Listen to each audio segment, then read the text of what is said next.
Are you ever curious of what lies in the dark web? Do you want to discover as you go deeper and deeper upon layers of files and onion links? Well then, let's check out the Dark Web Archive.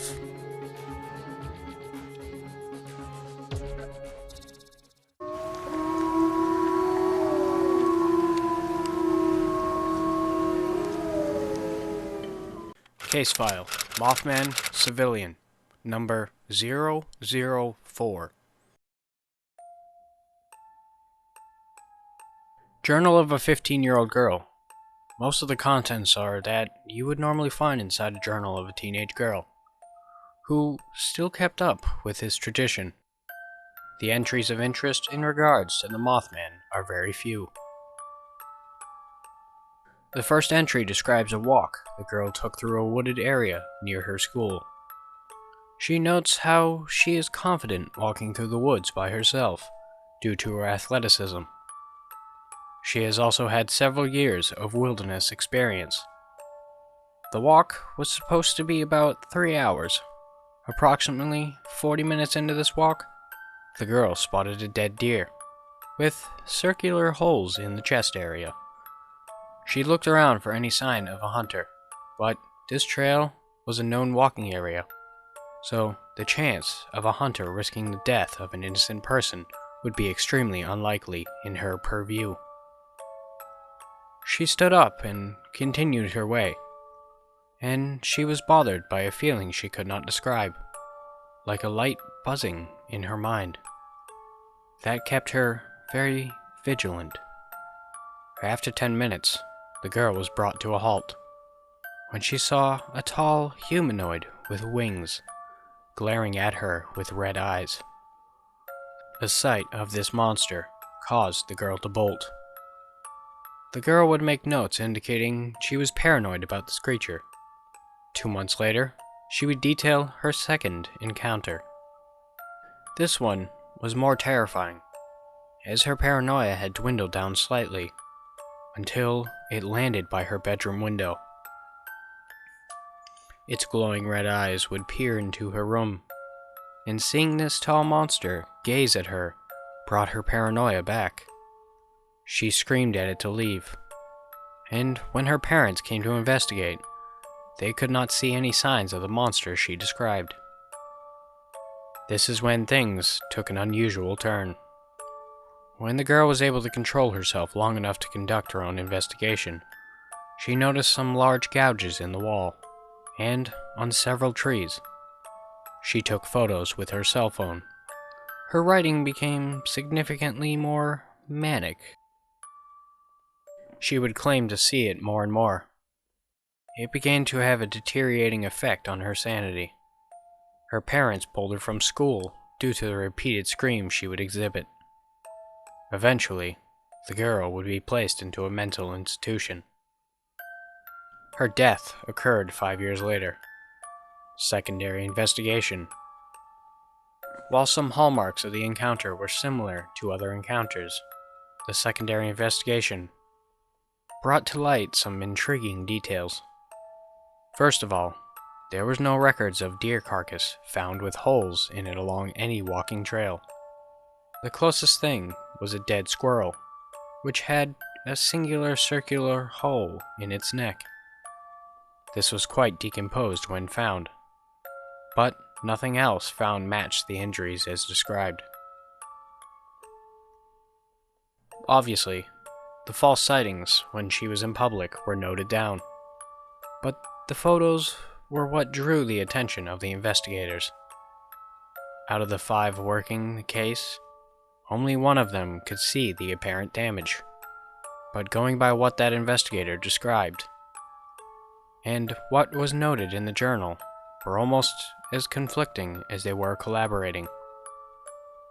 The investigator was a known conspiracy theorist, who was very facetious in his investigations, while almost none of them bore fruit. The one leading to his current employment certainly did. This had led to speculation that the apparent correlation leading to the popular belief that Mothman is a harbinger of tragedy. Could this be its ability to cause people to become obsessively paranoid and allow people to look for links that aren't actually there? The parallel theory, it is called. Two lines, one denoting tragedies and the other from Mothman sightings.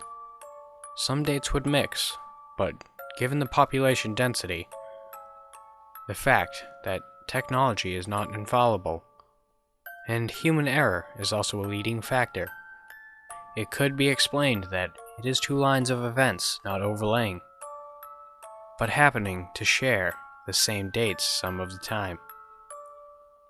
I am unsure of what to make of this myself. While this sounds like it sort of debunks the Mothman, I think there is a little more to it than that. Imagine being able to turn some of the more observant enemies into a paranoid fool. That wouldn't be believed because the paranoid person no longer fully functions on the same societal norm. Their actions would discredit them, and they would be the boy who called wolf. While they do actually see the wolf, no one else can. It makes no sense to me.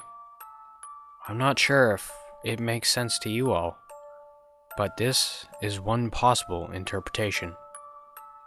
The Mothman is an aerial scout unit who is able to disguise itself in paranoid delusions. A scout for who or what is yet to be determined. The second interpretation is that it could be weeding out those vulnerable to the rake.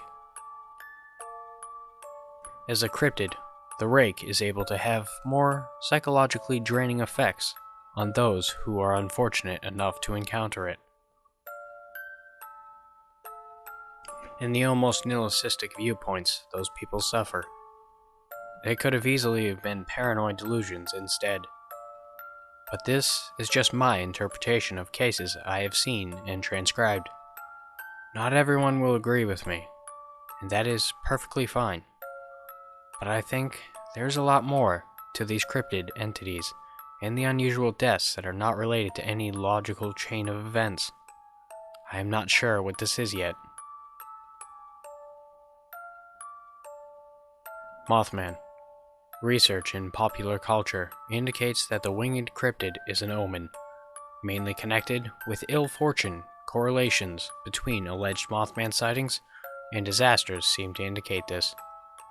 There are not many cases involving the Mothman in these archives, mainly due to the fact that this deals with dead people directly caused by cryptids or unexplained events. Since the Mothman does not kill, this greatly reduces the amount of information that has been able to be accrued. There are some journals of Mothman's events scribed by those who have seen the cryptid.